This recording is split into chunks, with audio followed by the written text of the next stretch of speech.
Whatever I was going to be doing was serving others, involve a uniform, and I was going to work for a colonel. And so it worked out really good. Welcome back to Revenue Remix. Today, I'm joined by Shawn Campbell, a director at Victory Strategies, HR executive and leadership coach, best-selling author, and an Air Force veteran. Wow. Shawn is based in Virginia. Welcome to the show, Shawn. Thank you, Summer. It's great to be here. Glad to have you. So, a little backstory. When Shawn and I first met, I got a good vibe, and you know that you get a good vibe because then you get you get an invitation to come on the show.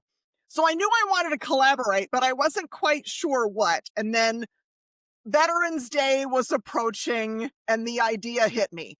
I'm glad you were open to talk about this. So today we're going to go into details from the source about what business leaders can do to improve to improve from supporting the troops in words and thoughts to supporting veterans in the office. I think we can all do better. So, but before we get into that, we feature the whole person here. Let's get started with an early job or a youth activity that might be a bit surprising. And you can't drop Air Force on me because I already know that. No, I won't. I've shared this story in a number of forums where when I was in high school, I worked at Kentucky Fried Chicken. And that surprises people. And not that I worked fast food, but there's more to that story because years later, my wife had taken a picture of me in my KFC uniform that I had forgotten about. And it showed up at an Air Force conference and was displayed in front of about 800 people. And it was this conversation about I was a young officer at the time. Shawn Campbell hasn't always been in the Air Force. He used to work at Kentucky Fried Chicken. The next morning, I was giving an address to that same audience. So I had time to think about it. And I went in the next morning and I said, by the way, I just want to go back to that picture of me from high school working at a fast food restaurant. There are some things I knew even at 16 that were going to be important in my life. Whatever I was going to be doing was serving others, involve a uniform, and I was going to work for a colonel. And so it worked out really good. That's adorable and a little diabolical of your wife as well. Huge. And that picture showed up a number of times throughout the arc of my career at various points. It showed up on a website for an organization I was leading a few years later. Just, it was a gift that kept giving. And I knew exactly where that picture came from because she's the only one that would have had access to it because it was not digital back when I was in high school. And I knew who she gave it to because he is a bit diabolical. He to this day, he's like, no, it wasn't me. It had to be you. No one else would have thought of that. I love it. You always know, right? Right. Well, thank you for that nugget and a little bit of laughter there. So Sure. let's get right into the meat of the conversation. I'm starting with a thought that by and large, Americans are well-intended, but we tend to get things wrong. And I think, what is it, like 1% of the American population has served? So there's a heart for honoring those who serve, but like very minimal understanding of what that experience is like. So according to a survey I saw from Cloudinary, 93% of HR execs that were surveyed said that their org valued veteran employees. But Mhm. 31% of those respondents said that they were effective at hiring veterans. So there's a gap between thought and action. So we'll get into some details later, but from your perspective as a veteran and an HR exec, what are your thoughts on that survey? Did they kind of get it right? I think they're on the mark here, and you're correct that the veteran population is a little less than 1% of the total population that have served. And yes, I think sometimes there's this thinking that, well, I like our veterans, but I don't know how to connect with them. I don't know how to communicate with them. I don't know how to pull the best out of them. So I think those numbers are just about right. Wow. Okay. So thank you for that. Mhm. Because I think sometimes surveys like to be dramatic. So we'll pulse check there and then we'll Sure. move on. So as of February 2025, the veteran unemployment rate was reported at 4.1% versus 3.8 for non-veterans, which there's a disparity there, but that's not that bad. But then when you peek behind the numbers, and this comes from the National Veteran Transition Institute, nearly one third of veteran job seekers are underemployed. So before we get into what we can do differently, let's talk about why those figures matter, especially the underemployment. There's so much to unpack there. Let's start with the Mhm. underemployed. I mean, I am familiar with a number of veterans who have amazing skill, experience, expertise. They're very well educated, but they're not employed in the place or the space where they are being most productive and giving the best return on investment to their respective employers, whether they're in the public or the private sector, profit, nonprofit. There are reasons for this. And I want to be clear that I don't know all of the details for every single human, but one of the things that I see, and I work with a lot of veterans on this very point, is that they don't know how to sell themselves because we have a language translation challenge Hmm. where we, like many organizations, the military is so heavy with our jargon that's just unique to us, our acronyms, the way that we do things. So, and this is not a castigation, but it's an example. Let's say, for example, that you are an aircraft mechanic or a vehicle mechanic in one of the services. Aircraft's a little easier to push, but if you've only ever worked on a fighter aircraft, do the airlines understand that you know how to think about hydraulics and propulsion and the various components that comprise a jetliner? The short answer is yes, or you can be very quickly skilled up to do that thing. But sometimes the veteran doesn't do a really good job in translating these are what those skills are. Here's how they're applicable to what I'm applying for. So if you see that you were an automobile mechanic, okay, but you fixed what? Did you fix tanks? Did you fix trucks? Did you fix heavy lift equipment? And really thinking through that in a way that translates to what employers, particularly in the private sector, are looking for. That's a Hmm. component that I often Yeah. see, particularly when I'm helping veterans as they're transitioning with their resumes and how they're writing cover letters and that sort of thing. So no, don't use that. That doesn't matter. There's another thing that happens is that in the US military, there are almost zero officers who did a full 20 years or longer that don't have one or more master's degrees. And so even that doesn't translate particularly well.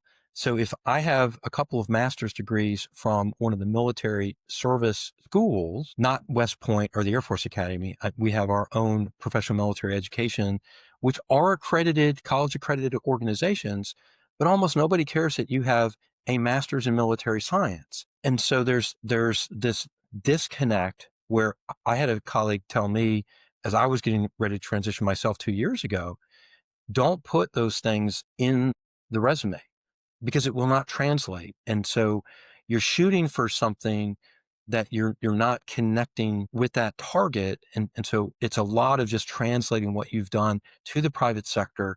And it's taking the time to do that investigative work and figure out how do I make this language appropriate? Not something that's untruthful, but just being more thoughtful about transferring that because, you grow up, if particularly if you spent 20 or more years in the military, you are now very conditioned to think in that way of communicating.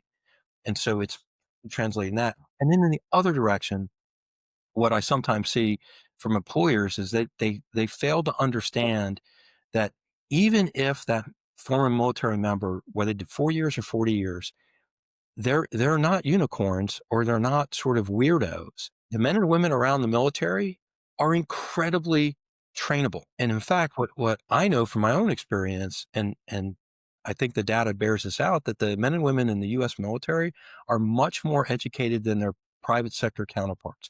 That's not a slight to the private sector. It's because we put a premium on development, on education, and inculcating expertise in people, and I think it's just trying to work the communication channels in both directions where we're not talking past, below, or above one another. And I think that leads not only to a little bit higher unemployment rate, as you shared in the stats, but also the underemployment where people aren't being valued for what they actually bring inside the organization. Yeah, yeah, that's a lot there, but I can relate. My son's been in the reserves for 2 years now, and it's part-time, and he speaks in all sorts of stuff that, like, I completely don't understand. But even part-time, the amount of training that he gets is phenomenal. Mhm. He always comes back from a weekend with, "Oh, they pulled me aside and they trained me this, I got a certificate on this." So, yeah, I see that firsthand how much the military invests in their folks. So I want to focus on the employer side. It's great that there are resources for veterans transitioning out. I'm going to want to link some of those in the show notes.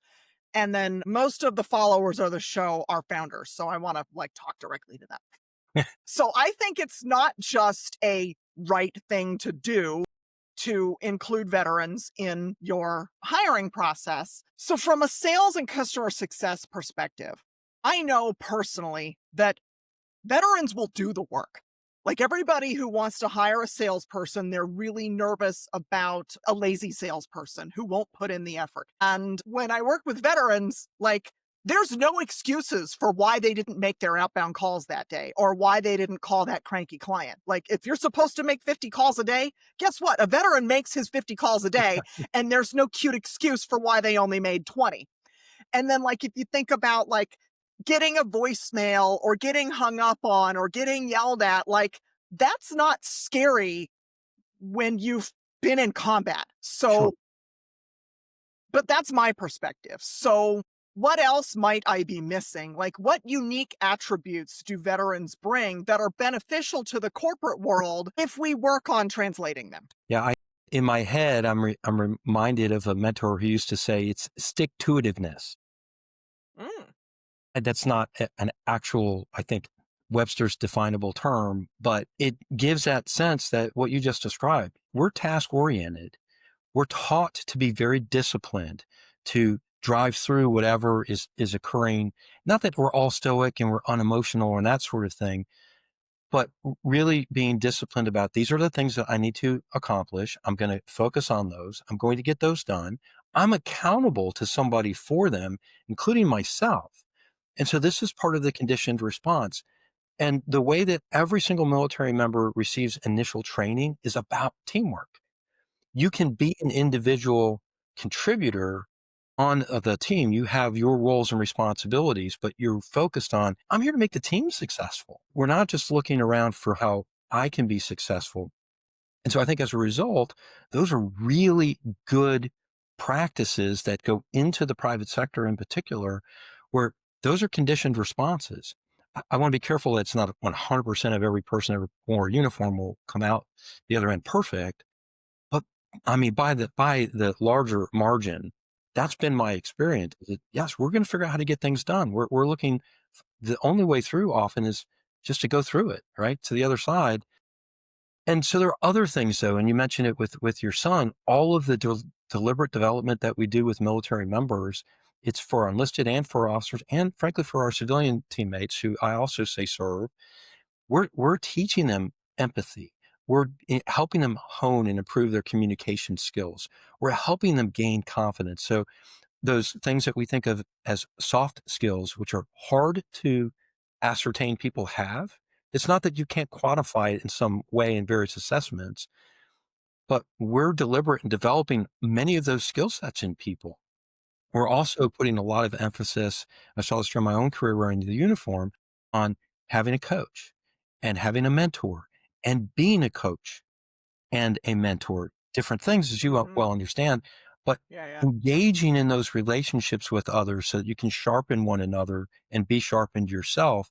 Those are things that we are inculcating into military members. And if you've served for 4 years, you're going to pick up a fair number of those things because we're deliberate in that. If you serve a full career, you're going to get that ad nauseum.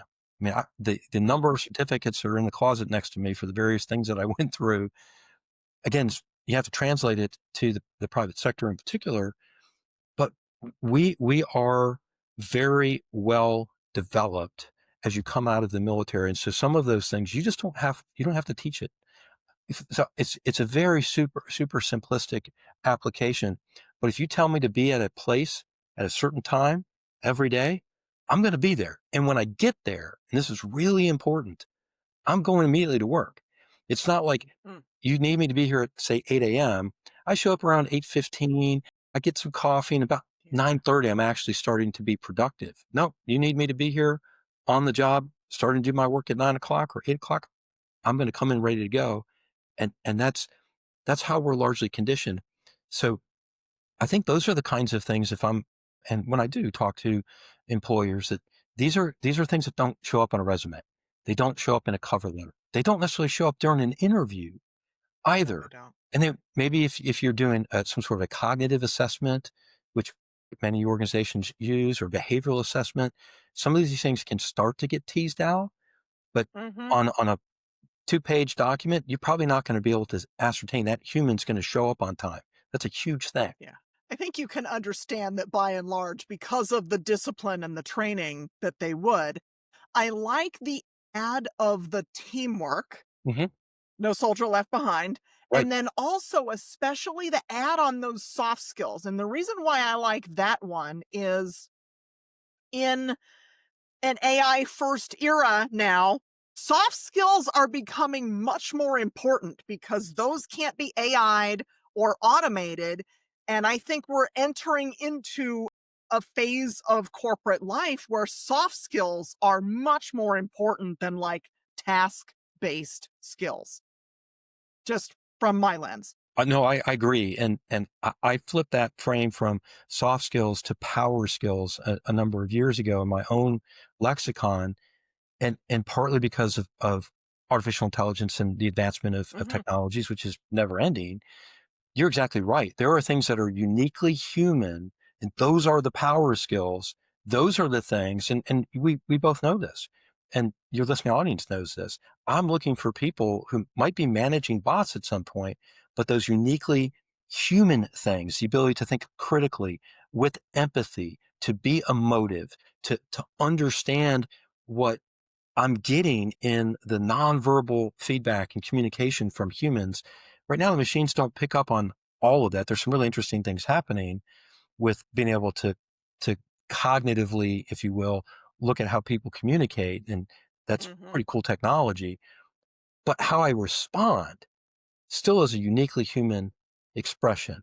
And so, how do we really incorporate those skills into translating when you're looking to hire people, particularly veterans?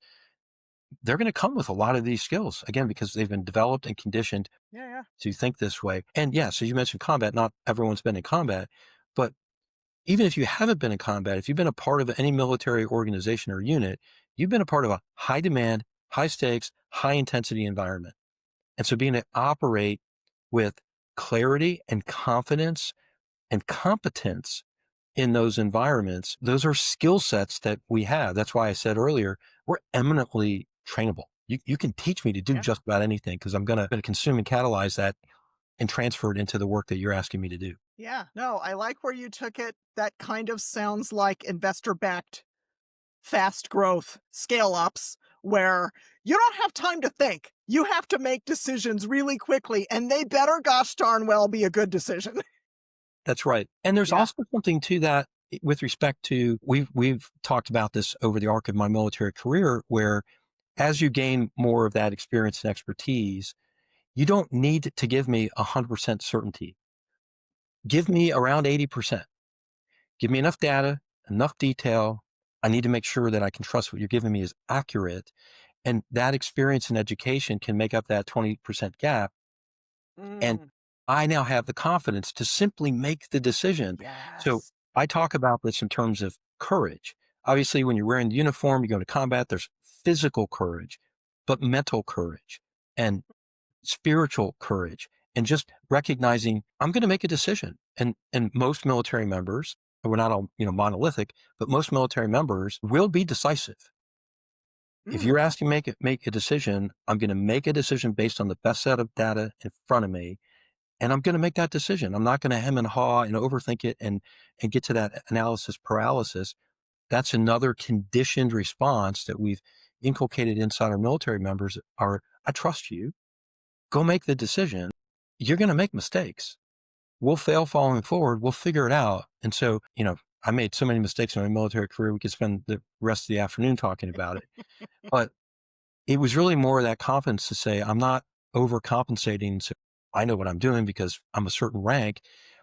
No, it's more about I've been entrusted, I've been developed, I've been trained, and I'm being asked to make a decision. I'm going to make the decision. We're going to move out. And if I make a mistake along the way, I adjust and I continue forward, which is another thing that I know we both see in the private sector, where there are sometimes people who are they're in leadership positions, managerial positions, they just won't make a decision. And so Yeah, I'm having a in little bit of sales, that, I know. right? Having a little bit of that decisiveness, not Yeah, foolishness, but yeah. decisiveness to say, I'm going to make this decision and we'll adjust if it's not exactly what we intended in terms of the ROI or the outcomes that Yeah, we're trying to yield. yeah, it's not permanent. Yeah. We could spend all afternoon talking about that because I work in software Yeah. and those deal cycles are 24 months. And sometimes it ends up with, well, we're just going to stick with the thing we already have. So, yes, if we could figure out how to train more people on how to actually make a decision, that would make my life so much easier. So, let's talk about economic opportunity because business is business, right? So McKinsey estimates that broadening hiring to veterans and leveraging those transferable skills you've been talking about could add up to $15 billion in economic opportunity over a 10-year period. And that is an eye-catching stat. So what do you think is behind it? I mean, that's a lot of money.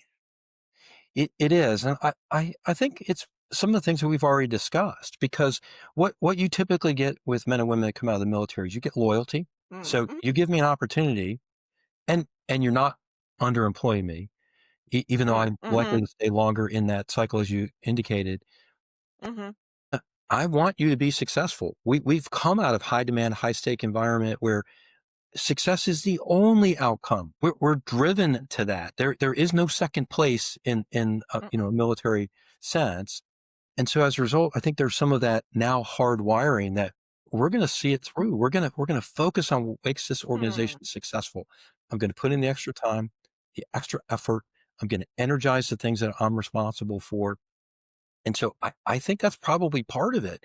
I mean, think hmm, about, McKinsey talks about this and any number of research pieces, Deloitte, the work life, others that I pay attention to on the HR side of the equation. They hit at this. People will leave often too early. They get a little uncomfortable. They don't yes. have the same success or it's a modicum of success. And so they're not sure about seeing it through. Like, well, grass is not usually greener on somebody else's side of the fence, as it were. And so there's some of that too, that I'm going to stay. The first time Mm, of trouble or tumult, I'm probably not walking away from the organization, provided you're treating me fairly and those sorts of things. But I think that's part of it is that, when you put the uniform on, you swear an oath to the US Constitution.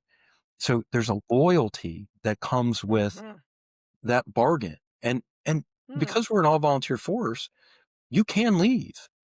You know, you have to fulfill your contractual obligation, but at the end of that, you don't have to stay. You're not compulsed.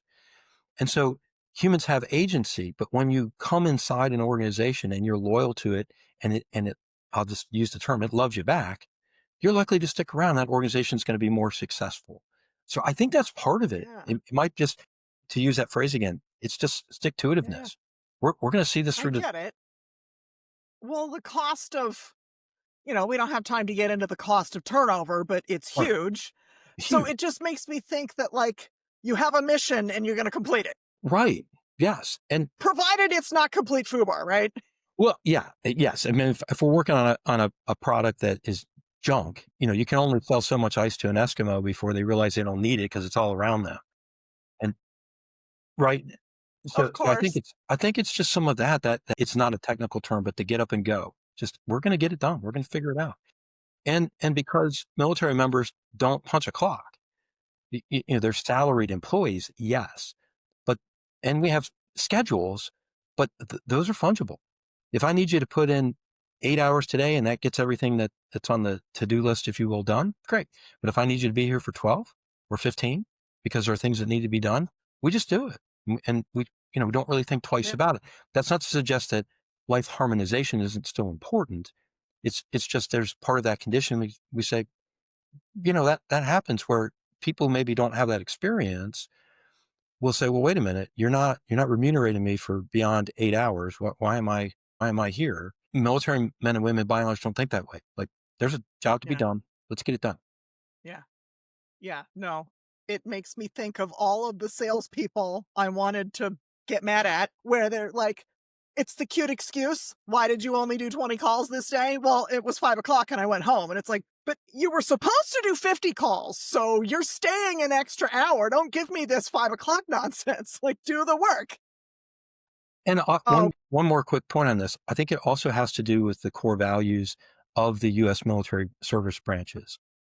Every single one sure. of them has at least two things in common. One is integrity first, where we're going to be honest and open and ethical in the way that we operate. And number two is that excellence is an undergirding aspect of everything that we do. And so you come out of that environment where this has been really ingrained, then you're still thinking that way. And I bring that to the way that I work with my clients now, is that you expect me to do a really good job. And I should expect that of myself. I mean, that's you're Yes. compensating me. I should give you a really good product and not just good enough. How do I take it to that next degree of excellence? What does that really look like? Quick pause. The questions I ask when I'm on this show, the topics we talk about, these are the same things I see when I run diagnostics and retainers for growth stage companies. Why is revenue stuck? What's breaking? What should leadership own to fix it? What should you do most importantly now? What should you do, but it's less urgent and you can do it later? Most leaders think they need more leads, more pipeline, maybe even another salesperson. But the real issue is usually revenue architecture. Sales, marketing, customer success, and partnerships, they're all drifting apart or they're not systemized. This is what my diagnostic uncovers, and it's custom to your business. I don't bring the same deck to every company. Growth is way too nuanced for that. If you've been listening to the show and thinking, I'm not sure what's costing us revenue, I'm not sure exactly what to do, that is what my diagnostic is for. DM me on LinkedIn if that might be useful to you. All right, back to the conversation. Now that we've convinced people that it's very much worth it to bring on some military personnel or former military, let's get very tactical about the process. I have found that you have to be very intentional when you're recruiting. For example, if you're open to workers over the age of 50, in your job description, you say 10 plus years of experience instead of 8 to 10. Maybe you post on AARP and not Indeed, or you post on both. So those little tweaks let people see themselves in your ad and know that they're welcome. So what should leaders be thinking about when they recruit and interview if they want to be more inclusive of veterans? I think this is a very important question. And let me take it a couple of ways. Mhm. First, when you're giving the example of someone that's above the age of 50, like I was when I retired, we know ageism is a thing. This is not, an indictment, but we know it's a thing. And so part of what we advise people when they're leaving is look for exactly what you just described. Look to see what those little nuances are in the job posting. And the example you gave is brilliant. If you say 8 to 10 years, and then I come in with a resume of 30 years of experience, that potential employer may not ever look at me. I may be screened directly out if they're using ATS in Yeah. particular. I probably Or am you going might not apply. right, or I might not apply because well, I'm way over experienced based on what this is telling me. And so the example you gave of just put 10 plus years, give some of those examples of the kinds of things that you're looking for, but don't bound it so that people who are looking at that may never otherwise apply. And I like what you said. LinkedIn, one of the largest platforms for job seekers and job matches, Indeed, monster.com, whatever the other different places are that people are using. Yes, think a little bit differently. Go to a veteran serving organization. I've worked with a number of employers where I've said to them, or they've come to me and asked me questions. And I said, well, have you talked to anybody at the Veteran for Foreign Wars? Have you talked to somebody over at the Veterans Administration?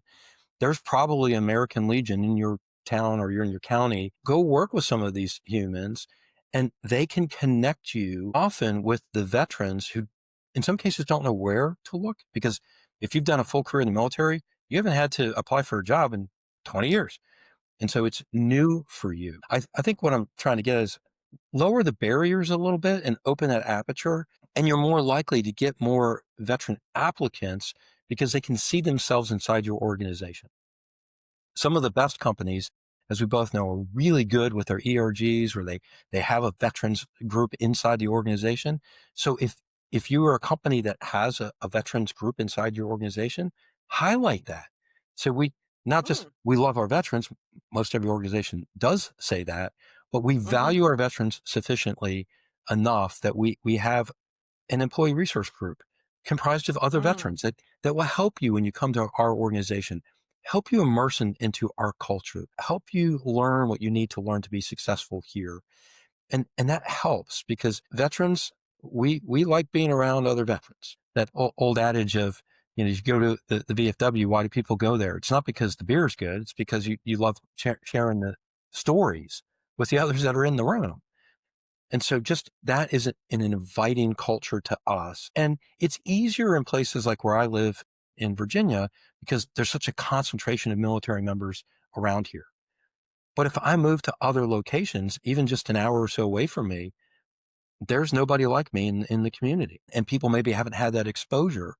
And so it's just looking beyond.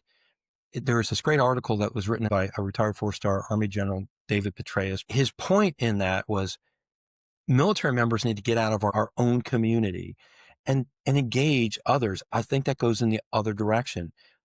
If employers are looking at ways that we can find where veterans are, how they communicate, mm, what kinds of even social media forums they tend to be on versus others, maybe that's a place to be. Like I mm, know that a lot of military veterans are on. That might be a mm. place where you go and engage people. So it's just balancing those scales and opening the aperture to find where people actually are. And as you started at the beginning, just pay very close attention to the posting language so that you don't send somebody away who might be a wonderful candidate who will never apply because you said 8 to 10 years. I have 20 years of experience. I'm not even going to get a look. Yeah, yeah, yeah, exactly. That's super important. And I like you perfectly transitioned into the next topic that I wanted to talk about, and that's integration into the workforce. So I am sensitive to the fact that according to a friend of mine, and this is combat vets, not everybody has seen combat, but he said that combat vets usually live with hearing loss and PTSD among other service related challenges. And he was like, some of us have a trifecta. We're lucky enough. He made a joke about it. Right. So, what do business leaders need to be aware of so that they can be accommodating to their ex military workers? And, add some color around how. This is a super important question. And aside from those who have PTSD from direct or indirect combat experiences, because people can also generate PTSD even if they've never seen combat. There's a very interesting series of studies that the Department of Defense undertook a number of years ago, where it turns out that the suicide rate and ideation of suicide is actually much higher amongst the men and women who have never been in combat than those who are in combat. And the findings surprised us a little bit because we made the assumption that if you were in direct combat, that you propensed that behavior at a higher level. And what we discovered in the underlying analyses was the men and women who are left behind are often overcome by guilt. So let's say that a number of your teammates go forward, a few don't come home. Then you feel racked with that guilt. And that actually creates the same mental diagnoses and responses as if you've Survivor's been guilt. in combat. And the men and women who tend to have been in combat together are actually much more likely, not for every person, to communicate that experience with one another because they have that shared experience and they know they can lean on one another. It's not perfect. There are definitely people who are in combat who suffered injury, sometimes previous injury, that are going to have those lifeline implications. So for employers, there are two things that I would just offer. Number one, most wounds that veterans have are invisible. It's not because they lost a limb or an eye or they're significantly hearing impaired, which obviously you can't tell just by looking at a person anyway. But most of those wounds are actually invisible. And so just be aware of that. This goes back to, having ERGs around that, or the various ways that organizations and small organizations can do this too, having those ways that they can help the veterans address some of the challenges that they may have. It doesn't make them any less valuable an employee, just means they do come in with a little bit of additional consideration. And then the second thing is, please do not be off put by a veteran who has PTSD, who has a service animal. I recognize that that Mhm. doesn't work in every environment. It's not going to work in a manufacturing plant floor per se, but most jobs people have, that service animal is really important to that human. And if you're able to be accommodative of that, that you're probably going to get a great employee. And those service animals, as I mean, people know this, they're exceedingly well trained. They're not going to bite somebody. They're not going to run down the hall. That's not how they work. Their entire life is focused on that veteran. And so don't overlook those considerations. Or it's other, maybe it's a third thing, simple accommodations. I need a different kind of a chair because I have lower back issues, and so I just need more Mhm. lumbar support. Yeah. Or like I use a standing desk most of the day, and it could be something as simple as that, where because I have, not me, but I'm speaking plainly, if I'm a vet that has joint related issues, then having those different ways of doing my work, it matters. And they could be very small things. And then you mentioned hearing loss. I know very few veterans who serve for any length of time that don't, one, have hearing loss, and two, probably also have tinnitus. Yeah. My And son these are things, already has hearing right? loss. I mean, I He's have been in 2 tinnitus, but years. you, I've learned to cope with that. But I also recognize I have to have a little bit of white noise almost all the time to help me with that. Because if I don't have something distracting my ears, it's firing all day. It drives my wife a little nuts, when I'm in the office at home, where I always have something going on in the background. But that's why, because I'm compensating so that I can actually concentrate. It seems sort of, wait a minute, that doesn't make sense. You have white noise so you can concentrate? Yes, so that I can concentrate on the things I'm working, not what's happening because my tinnitus is always in the background. Yeah. Well, that's the basic technology of noise canceling headphones, right? Right. Yeah. Exactly. So I love that you brought up the service dog because the person that I mentioned works for an organization that trains service dogs, Yeah. with vets. It's out here where I am. It's a wonderful organization. I've been following them and working with them since before my son joined, but yeah, and his dog is just perfect.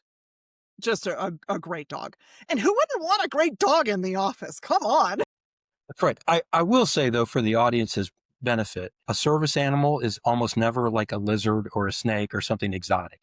It's normally a dog. That's So, fake surface animal. right. Yes. So just be clear about that. Yeah.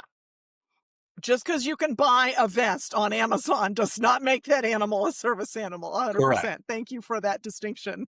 Yeah, that makes me upset. That ain't cool. So let's talk about boosting internal champions. If there's a listener who isn't HR or people ops or the founder or C level, what can they do if they want to be part of a good solution? Another really great question.